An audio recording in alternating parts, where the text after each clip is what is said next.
For more than 50 years, fans across the world have been circling the same question. What was the real story between Bruce Lee and Bolo Yeung?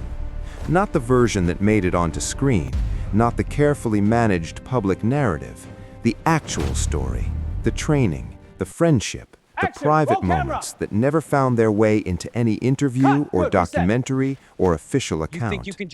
After 53 years of silence, Bolo Yeung has finally chosen to speak. What he has revealed about his friendship with Bruce Lee, the training sessions they shared, and the moments that passed between them on and off set may permanently alter the way you understand one of the most compelling relationships in the history of martial arts cinema.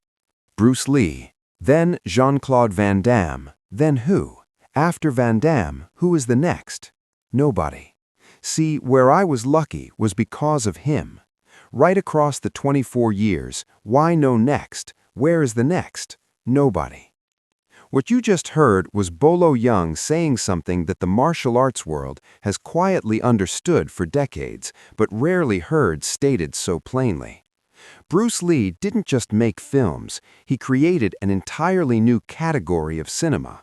And more than that, he created a hunger in an entire generation of young people around the world who watched him move on screen and decided, sometimes that same afternoon, that they needed to learn how to fight. His films, and above all the legendary Enter the Dragon in 1973, didn't just entertain audiences. They built martial arts schools. They filled dojos. They sent millions of people through doors they would never have approached otherwise. Jean-Claude Van Damme is perhaps the clearest example of what Bruce Lee set in motion. Van Damme has said in interviews throughout his career that Bruce Lee was the beginning of everything for him, that he grew up watching those films and wanted, with complete sincerity, to move the way Bruce moved and fight the way Bruce fought. In many ways, he spent his entire career in pursuit of that standard. In many ways, he got closer than almost anyone else. But as Bolo Yeung points out, after Van Damme, the line goes quiet. 24 years passed without anyone who carried that same particular torch with that same particular force. The influence remained, the standard remained, the man who had set it was simply irreplaceable. Which is exactly why Bolo Yeung says there will never be another Bruce Lee. And to understand what he means by that, to understand why those words carry the weight they carry coming from him, you need to know what Bolo Yeung personally witnessed, what he experienced in training, on set, and in the quieter moments between. Because their connection wasn't a professional arrangement that happened to photograph well. It was a genuine friendship built on mutual respect between two men who both understood, at a cellular level, what serious physical training actually demanded. Break my record, now I break you. Their first meeting didn't happen on the set of Enter the Dragon. It happened years earlier, in circumstances considerably more ordinary than the film that would eventually make both of them famous worldwide. The setting was a cigarette commercial being filmed in Hong Kong. Two men crossing paths for the first time, neither one yet fully aware of what the other was capable of. What happened next would become the foundation of one of the most quietly significant relationships in martial arts history. Bruce noticed Bolo immediately. Not just the size, though the size was impossible to miss. It was the discipline behind it, the way Bolo carried himself, the particular quality of someone who had built their body not for appearance but for function, through years of work that most people would have found reasons to stop long before it produced results like that. That first encounter left a mark on both men. It planted something that would take time to grow, but would eventually produce one of the most compelling on-screen partnerships in the history of martial arts cinema. Bruce Lee is chicken. Van Damme is a king boss. That was Bolo Yeung's answer when asked to compare working with Bruce Lee to working with Jean-Claude Van Damme, delivered with the particular dry humor of a man who has earned the right to say whatever he wants about both of them. The filming of Enter the Dragon ran from January 25th to April 2nd, 1973. Production had been set in motion in early 1973 after Bruce paused his work on Game of Death, a project he had been developing since September of the previous year, to take on what would become the film that introduced him to the entire Western world simultaneously. During the Game of Death period, Bruce had developed a habit that said everything about who he was as a martial artist.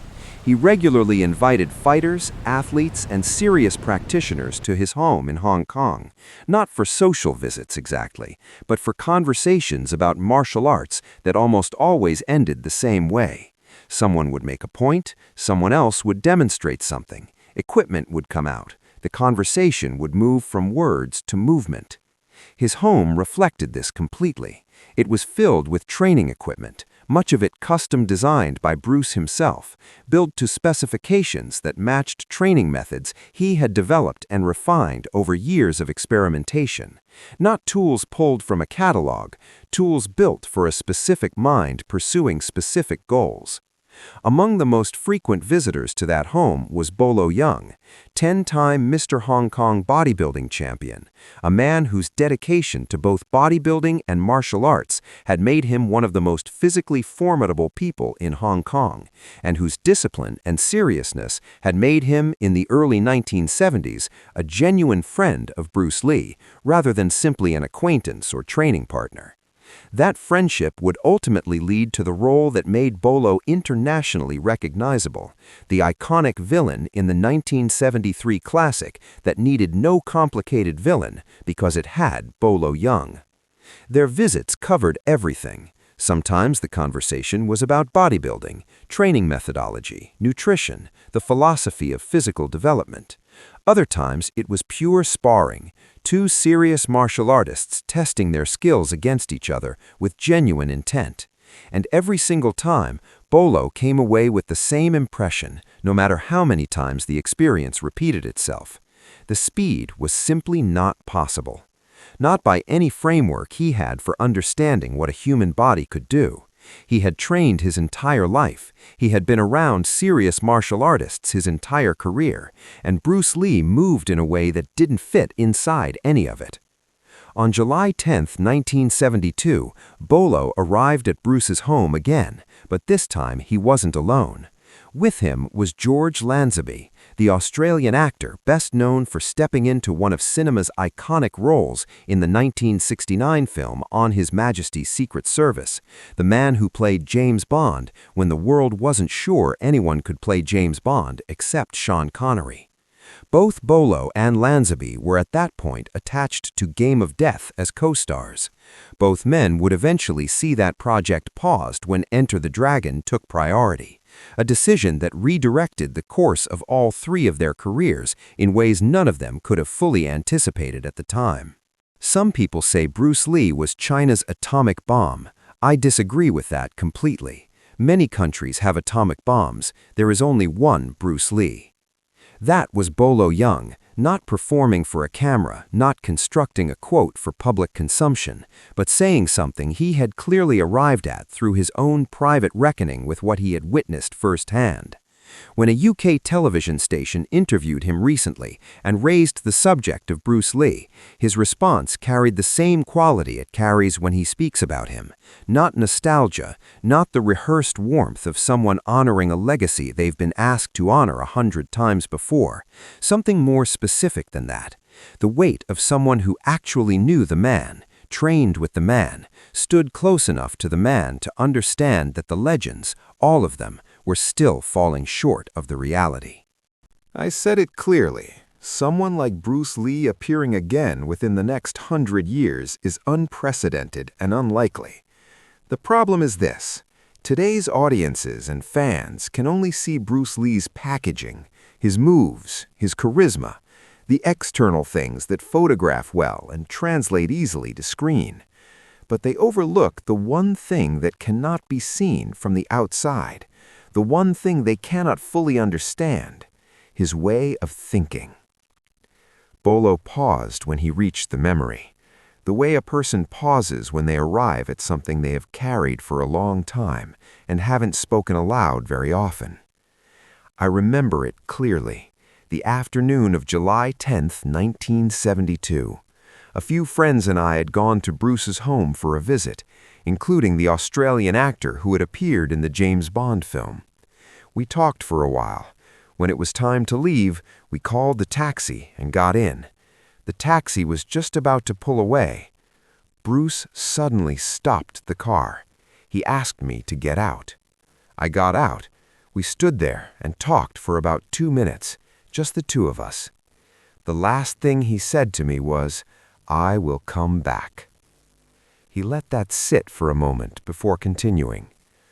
"I believe Bruce Lee has already returned. I believe he is here with us today." Everything Bolo Yeung has said across decades of interviews points toward the same quiet truth.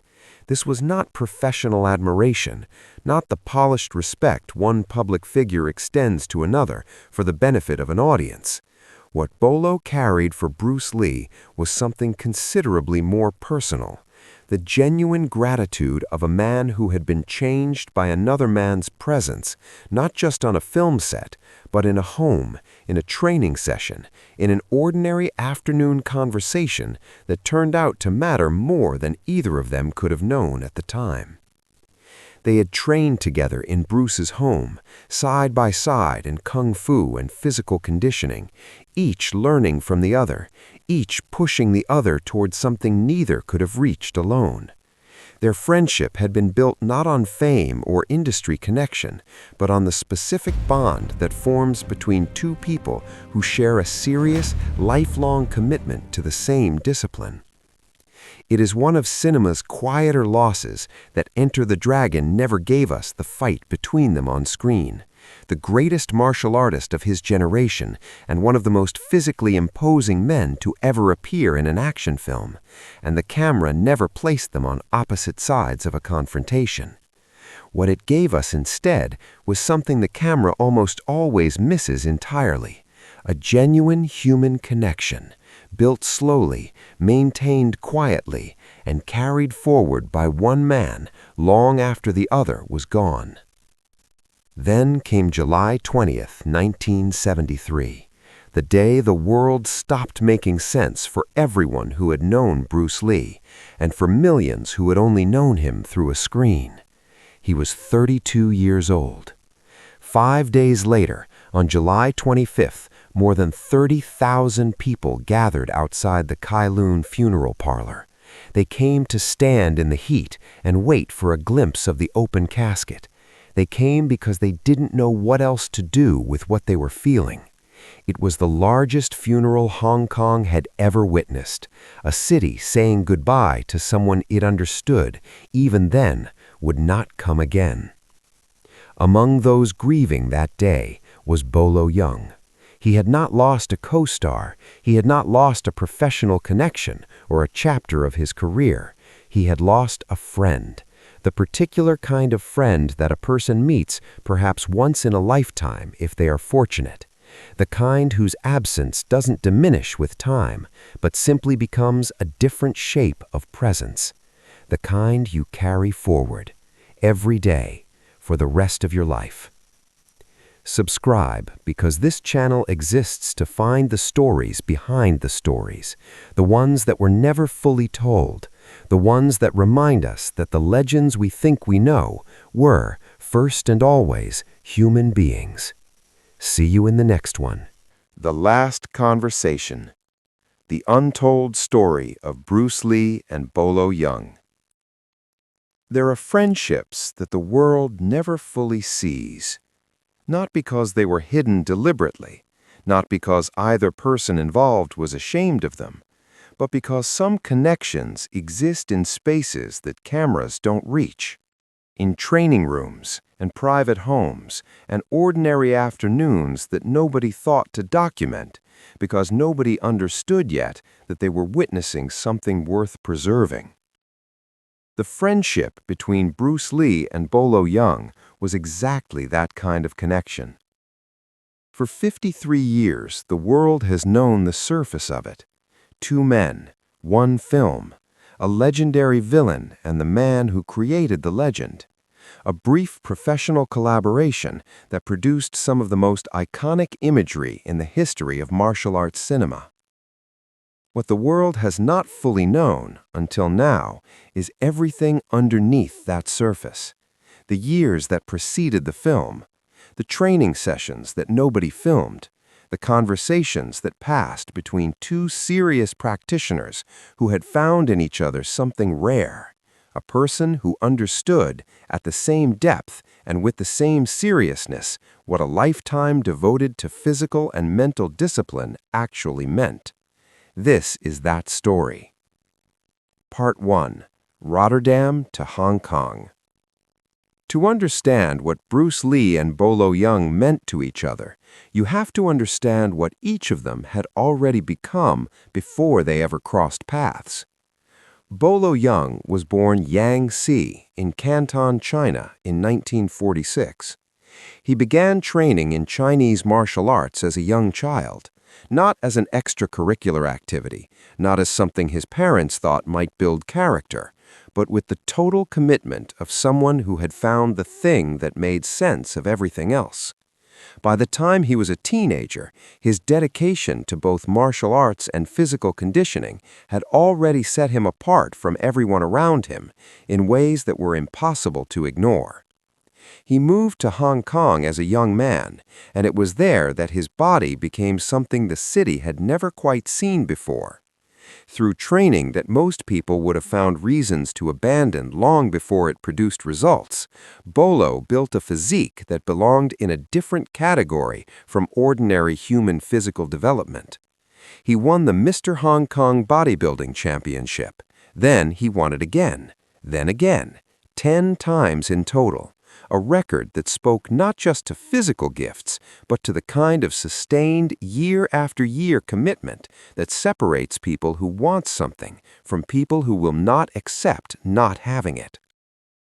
But Bolo was never only a bodybuilder. The martial arts were always there underneath the physical development, the foundation that the exterior was built on top of, not the other way around.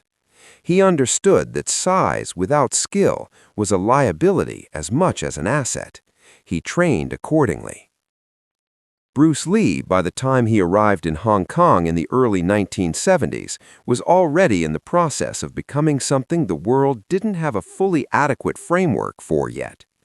Born in San Francisco in 1940, raised in Hong Kong, trained from childhood under the legendary Wing Chun master Ip Man, he had spent his entire life in the pursuit of a question that most people never think to ask. Not how do you fight, but what is fighting, really, at its most fundamental level, stripped of tradition and style and the accumulated assumptions of centuries. He had opened schools in Seattle and Oakland. He had trained students who went on to become serious practitioners in their own right.